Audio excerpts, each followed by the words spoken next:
Hi, this is Brett Cenkus. I'm a business attorney with a focus on mergers and acquisitions, or M&A, and an M&A advisor.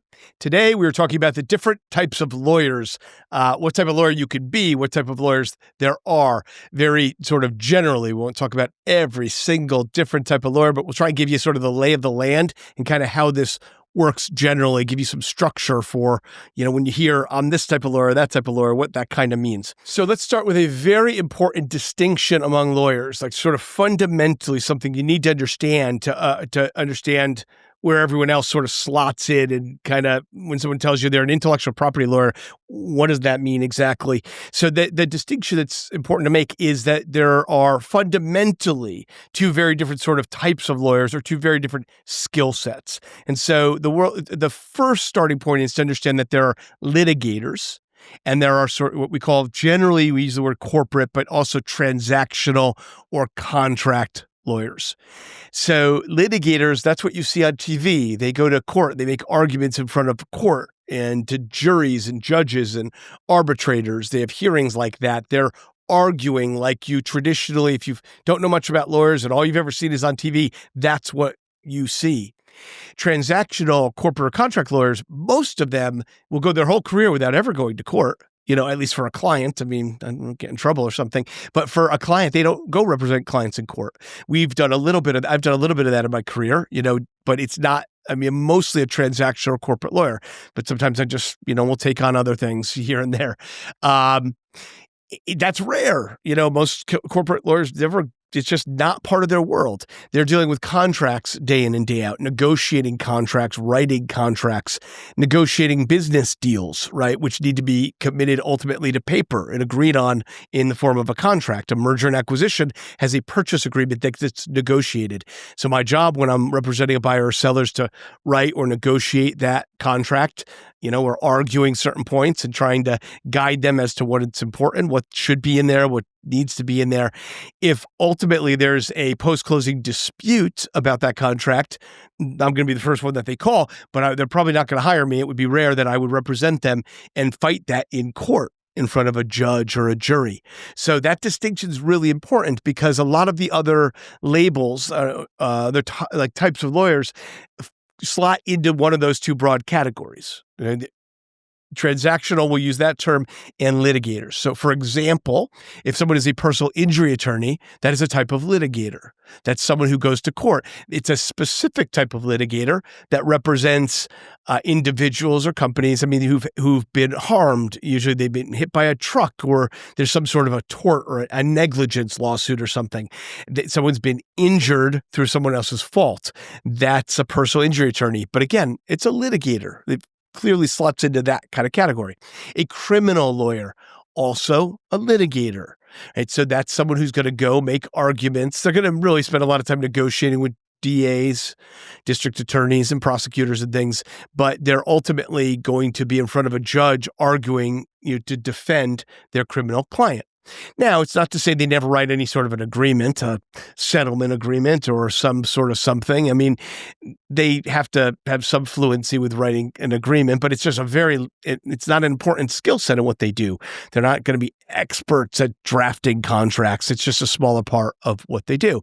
I would say the same about family lawyers.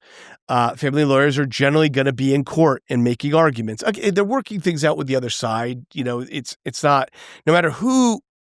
No litigator spending a lot of their time in court. They're spending a lot of time researching and preparing motions and briefs and things to argue to court, but a lot of them have very few trials. Really, it might, I don't know.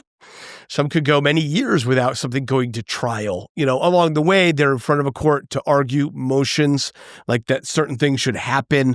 They could be arguing that certain evidence should be admitted, or something should be sent to arbitration rather than court, but in front of a judge and a jury, an ultimate lawsuit, a hearing, the final thing that you see on TV, that doesn't happen that often. But family lawyers, that is part of their world. I would call them mostly a litigator. They'll have settlement agreements and divorce decrees they draft, but that's not an important part of their skill set. They tend to not be great at drafting. I'm not trying to rip them all apart, but it's just not a core competency, if you will. Whereas a corporate lawyer, transactional lawyer like myself, it ought to be an important core competency. Now, some are better than others at the skill set, but like my world, like what I get paid to do is to take what's happening up here in an agreement and get it distilled into contract, clear, enforceable terminology. It's a very important part of what I do. Okay. Think of other types of lawyers. So a real estate lawyer. Now there could be a litigator who has a specialty in real estate, but a real estate, somebody who says to you, I'm a real estate attorney, is fundamentally more of a transactional lawyer. They probably, that if that's all they said to you, you would assume that they don't go to court at all. That what they do is they draft leases and purchase agreements for real estate. So that's the corporate transactional skill set. They also would spend a lot of their time looking at title commitments and researching easements and things in the public record. So a specific sort of niche type of practice. But again, not going to court, not arguing to judges and juries, generally speaking. Intellectual property lawyers, okay? Sometimes that's a term you'll hear. I'm an intellectual property lawyer. Now, that could be someone who litigates intellectual property cases. That's mainly a specialty of a litigator with that specialty might tell you they're an IP lawyer. They'd probably tell you they're an intellectual property litigator, but it's possible they could just say, oh, I'm an IP lawyer and mean that. If they don't mean that, they mean they're more of a transactional type intellectual property lawyer. So it's usually one or the other, not both. That intellectual property transactional type lawyer, they're not drafting contracts, but they're drafting applications, can be for trademarks and copyrights and things like that. So they might be fighting and disputing things with the U.S. Patent and Trademark Office, but they're generally also not what I described as a litigator who's going to argue in front of judges and juries. It's more, again, it could be an IP litigator, but what I'm describing right now is an IP kind of more transactional kind of practice. I would say an immigration attorney, also kind of more transactional in that they're generally not going to argue to courts. They're preparing applications for visas and things like that. There's all sorts of niche specialties and nuance here. I'm trying to give you the general lay of the land. Employment lawyers, another good example, kind of like the intellectual property lawyer. They're employment lawyers who are generally employment law litigators. And then there are more of the transactional type employment lawyers. And then there's some overlap. The larger the firm, the more specialty you're generally going to have, and you're going to see lawyers niche way on down versus a small firm. And some of that's the market you're in too. If you're in a small town market, they're more general practice, although there's very few true general practitioners like there were 100 years ago. But most, it's certainly in a large law firm, there's going to be employment litigators or labor attorney they'll use sometimes. And then there's going to be the ones that are putting together agreements. And again, there's some overlap usually, but that's a distinction. We come back around to fundamentally litigator versus transactional. That's a big differentiation that helps you understand, things down here in the weeds. Okay. Also, you may hear another kind of category you'll hear oftentimes is a bankruptcy lawyer. And that's a unique type of lawyer who happens to almost, generally speaking, even in large firms, have both a litigation type practice and a corporate type practice.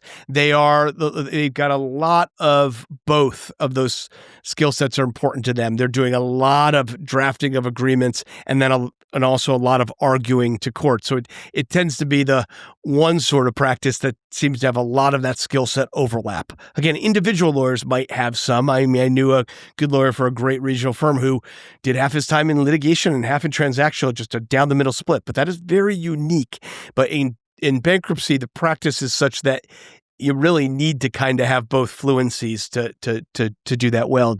Generally. So bankruptcy lawyers are often doing both. Another common type of lawyer, like when you say, what type of lawyer are you? I'm giving you the general things you might hear. Another one is going to be an estate planning lawyer. And that's going to be someone who's usually got more of a transactional practice, generally, and they're drafting wills and trusts and things like that. Prenuptial, that's a family lawyer, sorry.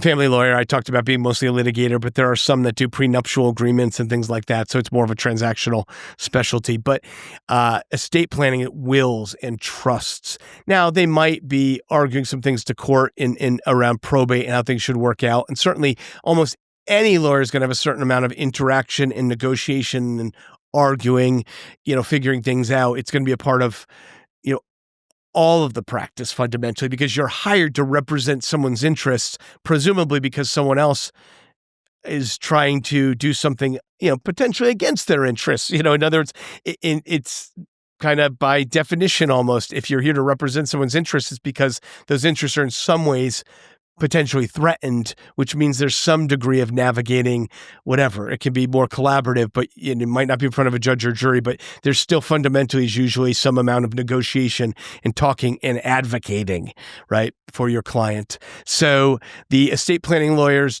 need to have some of that, but a lot of their practice is going to be that transactional piece, that drafting wills and trusts and things like that.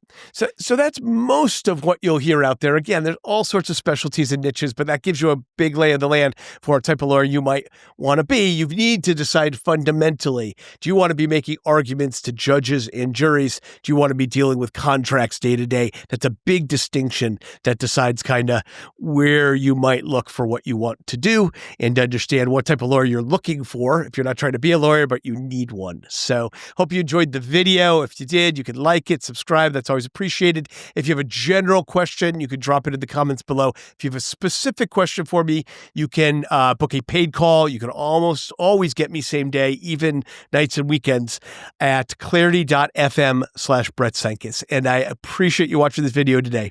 Thank you.